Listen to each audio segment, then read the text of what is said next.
৳২ বাড়ি করে দিনে তারা দেখছে। এত অহংকার ভালো না। কিছু মানুষের এই ধরনের বক্তব্য।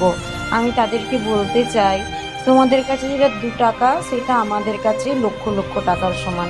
আমাদের মতো মধ্যবিত্ত গরিবদের কাছে মাথার উপর এক চিমটির ছাদ যে কতটা প্রয়োজন ছিল, তা আমার আগের ভিডিওগুলো দেখলেই তোমরা বুঝতে পারবে।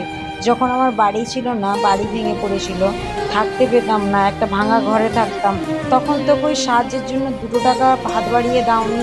তো তাহলে এখন আমি যেটুকুই বাড়ি করি না কেন, সেটুকু নিয়ে এত কথা বলার কি আছে?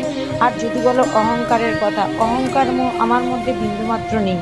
আমি শুধু তাদের সাথেই কথা বলি যারা আমাকে ভালোবাসে। হ্যাঁ, আমি তাদের সাথেও কথা বলি যারা আমাকে পছন্দ করে না। শুধুমাত্র মুখ মনোরঞ্জনের জন্য আমার কাছে ভালো সেজে থাকে। আমি তাদের সাথেও হেসে কথা বলি। সেটা আমার ভদ্রতা এবং আমার শিক্ষা।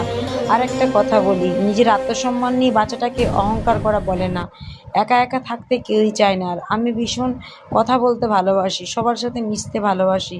কিন্তু মানুষ কি বলুন তো, বেশি কথা বললে, বেশি ভালোবাসলে সেখানেই বেশি আঘাত করে। এরকম আঘাত আপনজনদের কাছে অনেক পেয়েছি। আর টাকা পয়সা না থাকলেই যে কত অপমানিত হতে হয়, কত লাঞ্ছনা বঞ্চনা সহ্য করতে হয়, তা কেবল আমরা জানি। আজও সেই অপমান, লাঞ্ছনা বঞ্চনার শিকার হয়ে চলেছি। জানি না ভগবান কোনোদিন দিন দেয় কি না। তো সবাইকে একটা কথা বলবো, টাকা থাক বা না থাক, সবাই মানুষ, মনুষ্যত্ব সবার আগে। কাউকে ছোট করবেন না।